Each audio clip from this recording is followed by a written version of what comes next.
যোগ্য প্রার্থীদের জন্য যে নিয়োগ সেটাই যে নিয়ে সুপ্রিম কোর্ট উদ্যোগী ছিল এবং সেটা পুরো পরিষ্কার হয়ে গেল আজকে তাদের এই বক্তব্যে, মাননীয় বিচারপতিদের বক্তব্যে। কথা বলবো, নিউজ রুম থেকে রয়েছেন আমাদের প্রতিনিধি অতনু হালদার। অতনু, ইতিমধ্যেই তো এসএসসি ফল প্রকাশ করে দিয়েছে নবম, দশম, একাদশ, দ্বাদশ, তাহলে তো নতুন করে জটিলতা তৈরি হলো নিয়োগ নিয়ে।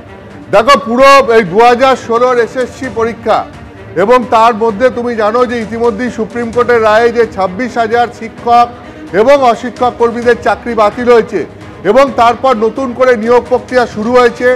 নবম দশমের রেজাল্ট বেরিয়েছে, একাদশ দ্বাদশের রেজাল্ট বেরিয়েছে, একাদশ দ্বাদশের ইন্টারভিউর তালিকাও বেরিয়ে গেছে। তারপরেও গোটা প্রক্রিয়া আবার নতুন করে সংকটের মধ্যে পড়তে চলেছে।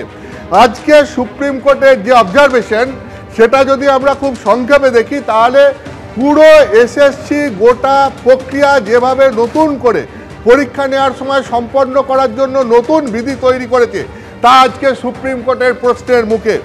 সুপ্রিম কোর্টের স্পষ্ট বক্তব্য যে 2016 যারা চাকরি প্রার্থী ছিলেন এবং তার মধ্যে যোগ্য চাকরি প্রার্থী যাদের চাকরি গেছে এবং যারা যারা আবেদন করেছিলেন, অর্থাৎ 2016 এসএসসির নিয়োগ প্রক্রিয়ায় যারা নির্দিষ্টভাবে দাগি নন, তাদের জন্য নতুন করে চাকরির জন্য তাদের জন্য সেই পুরনো বিধি অনুযায়ী পরীক্ষা তারা সম্পন্ন করার নির্দেশ দিয়েছিলেন।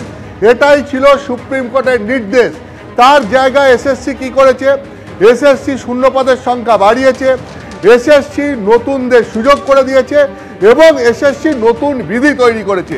যে বিধিতে একাডেমিক্সের নাম্বার কমানো হয়েছে, যে বিধিতে অভিজ্ঞতার জন্য 10 নম্বর করে অতিরিক্ত যোগ করা হয়েছে এবং তার মধ্যে নতুন চাকরি প্রার্থীদের সংযুক্ত করা হয়েছে।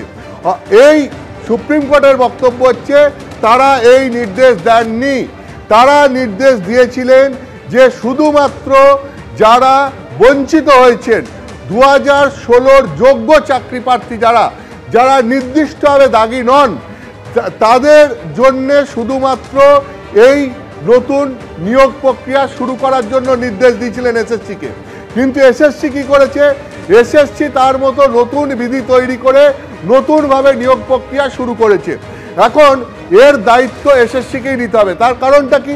তার কারণ ইতিমধ্যেই কলকাতা হাইকোর্টে এবং সুপ্রিম কোর্টে সব মিলিয়ে দেখা যাচ্ছে 44টা মামলা হয়েছে। 44টা মামলা হয়েছে যে এই নতুন বিধিকে চ্যালেঞ্জ করে, নতুন নিয়োগ প্রক্রিয়াকে চ্যালেঞ্জ করে, যেখানে একদিকে অভিজ্ঞতার জন্য অতিরিক্ত 10 নম্বর যোগ করা হয়েছে, একদিকে একাডেমিক্সের নাম্বার কমানো হয়েছে এবং সেই সঙ্গে 2016 এসএসসির যারা পরীক্ষার্থী ছিলেন তাদেরকে বাদ দিয়ে এখন যারা নতুন পরীক্ষার্থী তাদেরকেও এর সঙ্গে সংযুক্ত করা হয়েছে এবং তার জন্য সিট বাড়ানো হয়েছে। এখন এই পুরো প্রক্রিয়াটা এসএসসি করেছে। সুপ্রিম কোর্টের বক্তব্য হচ্ছে এটা তারা করতে বলেননি। তারা শুধুমাত্র 2016 যারা যোগ্য চাকরি প্রার্থী এবং চাকরি হারিয়েছেন তাদের জন্যে পরীক্ষা ব্যবস্থার আয়োজন করতে বলেছিলেন, তাদের চাকরি দেওয়ার জন্যে। আর এসএসসি যেটা করেছে সেটা তারা নিজেদের মতো করেছে, সেটা তারা সুপ্রিম কোর্টের রায় ফলো করে করেননি। ফলে এর দায়িত্ব এসএসসিকেই নিতে হবে। এবং আজকে সুপ্রিম কোর্ট নির্দেশ দিয়েছে যে কটা মামলা সুপ্রিম কোর্টে ছিল সেই সমস্ত মামলা তারা কলকাতা হাইকোর্টে ফিরিয়ে দিচ্ছেন এবং কলকাতা হাইকোর্ট এই মামলাগুলোর শুনানি করে নতুন করে সিদ্ধান্ত নেবে এই যে এসএসসি নতুন বিধি তৈরি করে নতুন করে চাকরি প্রার্থীদের পরীক্ষা নিয়েছে তার ভবিষ্যৎ কী হবে। অর্থাৎ এর পুরো ভবিষ্যৎ আবার কলকাতা হাইকোর্টের হাতে চলে গেল। কলকাতা হাইকোর্টে তুমি জানো যে ইতিমধ্যেই বিচারপতি অমৃতা সিনহার ঘরে এই নিয়ে মামলা হয়েছে এবং অমৃতা সিনহা সেই মামলায় এর আগের দিনই স্পষ্ট করে একটা পর্যবেক্ষণ দিয়েছিলেন যে সমস্ত দাগি চাকরি প্রার্থী রয়েছে সেই তাদের নাম, পরিচয় এবং বিস্তারিত বিবরণ দিয়ে প্রকাশ করতে হবে, যেটা এসএসসি সুপ্রিম কোর্টের নির্দেশ সত্ত্বেও করেনি। আজকে উল্লেখযোগ্য বিষয় যেটা, সুপ্রিম কোর্টে একই নির্দেশ দিয়েছে যে দাগি শিক্ষকদের যাবতীয় বিবরণ সহ তালিকা প্রকাশ করতে হবে এবং একই সঙ্গে সমস্ত মামলা আজকে সুপ্রিম কোর্ট কলকাতা হাইকোর্টে ফিরিয়ে দিল। অর্থাৎ এই যে 2016 এসএসসি পরীক্ষা প্রথম দফায় একের পর এক দুর্নীতির অভিযোগ, প্রাতিষ্ঠানিক দুর্নীতির অভিযোগ এবং তার জন্যে অসংখ্য চাকরি প্রার্থীকে ভোগান্তির শিকার হতে হয়েছে, অসংখ্য যোগ্য চাকরি প্রার্থীকে তাদের চাকরি হারাতে হয়েছে।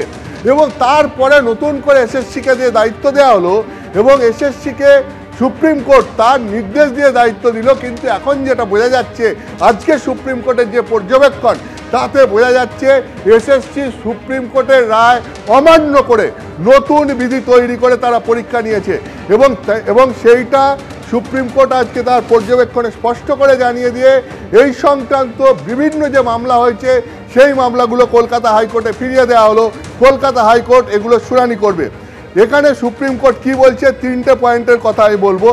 প্রথম কথা হচ্ছে সুপ্রিম কোর্ট বলছে যে আমরা আমাদের রায়ে বলেছিলাম যে নতুন নিয়োগ প্রক্রিয়া সংগঠিত করতে হবে, কিন্তু এইটা আমরা বলিনি যে নতুন শূন্যপদ তৈরি করে নতুন পরীক্ষার্থীদের অর্থাৎ প্রার্থীদেরও সুযোগ দিতে হবে। সেটা এসএসসি করেছে, এসএসসি নতুন বিধি নিয়ে এসছে, নতুন শূন্যপদ এসএসসি তৈরি করেছে, ফলে তার দায়িত্ব এসএসসিকে নিতে হবে। দ্বিতীয়ত কি, সুপ্রিম কোর্ট বলছে সুপ্রিম কোর্টের উদ্দেশ্য ছিল যে আনটেন্টেড প্রার্থী যারা অর্থাৎ নির্দিষ্টভাবে অযোগ্য নয় যারা, তাদের জন্যই নতুন নিয়োগ প্রক্রিয়াটা করতে হবে। তিন, সবথেকে গুরুত্বপূর্ণ কি, যে আদালত তার রায়ে বলছে যে আদালতের রায়ে যাদের চাকরি বাতিল হয়েছে নতুন করে নিয়োগ প্রক্রিয়া সম্পূর্ণ করতে বলা হয়েছে, তারাই সেখানে শুধুমাত্র সুযোগ পাবেন। কিন্তু এটাও নয় যে তাদের জন্য আবার একটা নতুন বিধি নিয়ে আসতে হবে। অর্থাৎ যেটা বলতে চাইছি সুপ্রিম কোর্ট, যে নতুন করে নিয়োগ প্রক্রিয়া শুরু করতে হবে ঠিক, যারা চাকরি হারিয়েছেন, যারা বঞ্চিত, সেই পুরনো চাকরি প্রার্থীদের জন্য নতুন করে নিয়োগ প্রক্রিয়া হবে, এটা ঠিক, কিন্তু তাদের জন্য নতুন বিধিতে পরীক্ষা নেওয়া যে ব্যবস্থা এসএসসি করেছে সেইটা সুপ্রিম কোর্ট বলেনি। আজকে সুপ্রিম কোর্টের পর্যবেক্ষণ হচ্ছে পুরনো বিধিতেই পুরনো পরীক্ষার্থীদের পরীক্ষা নেওয়া উচিত ছিল, এটাই সুপ্রিম কোর্ট বলতে চাইছে বলে আইনজীবীদের ব্যাখ্যা। অর্থাৎ এই যে নতুন বিধি তৈরি করে এসএসসি নতুনভাবে পরীক্ষা নিচ্ছে, এইটা সুপ্রিম কোর্টের রায়ের কোনো উদ্দেশ্য ছিল না, সেটা আজকে সুপ্রিম কোর্ট তার পর্যবেক্ষণে বুঝিয়ে দিয়েছে। ফলে পুরো ব্যাপারটা আবার পুরো ব্যাপারটা সংকটের মুখে পড়ে গেল। কলকাতা হাইকোর্টের ওপর নির্ভর করবে যে নতুন বিধিতে নতুনভাবে নিয়োগ প্রক্রিয়ার যে পরীক্ষা এসএসসি নিয়েছে তার ভবিষ্যৎ কি হবে। ফলে এটা বারবার এবার এসএসসির যোগ্যতা নিয়েই প্রশ্ন উঠছে। প্রথম দফায় যারা দুর্নীতি করেছিলেন তারা তো সবাই জেলে গেছেন, দ্বিতীয় দফায় যাদেরকে দায়িত্ব দেওয়া হলো তারা আদৌ এটাকে যোগ্যতার সঙ্গে ঠিকভাবে বুঝে করতে পেরেছেন কিনা, এখন সেটা নিয়েই প্রশ্ন উঠছে। ফলে এবার এসএসসির কর্মদক্ষতা নিয়েও প্রশ্ন উঠে গেল যে এই এসএসসি সঠিকভাবে এই পরীক্ষা আদৌ সম্পূর্ণ করতে পারবে কিনা। বারবার এইরকম প্রশ্নের মুখে তাদের এই প্রক্রিয়া পড়ে যাচ্ছে কিনা তা নিয়ে প্রশ্ন উঠে গেল। ফলে সামগ্রিকভাবে আজকে সুপ্রিম কোর্টের পর্যবেক্ষণের পর এসএসসির কর্মদক্ষতা নিয়ে প্রশ্ন উঠে গেল। এবিপি আনন্দ, এগিয়ে থাকে, এগিয়ে রাখে।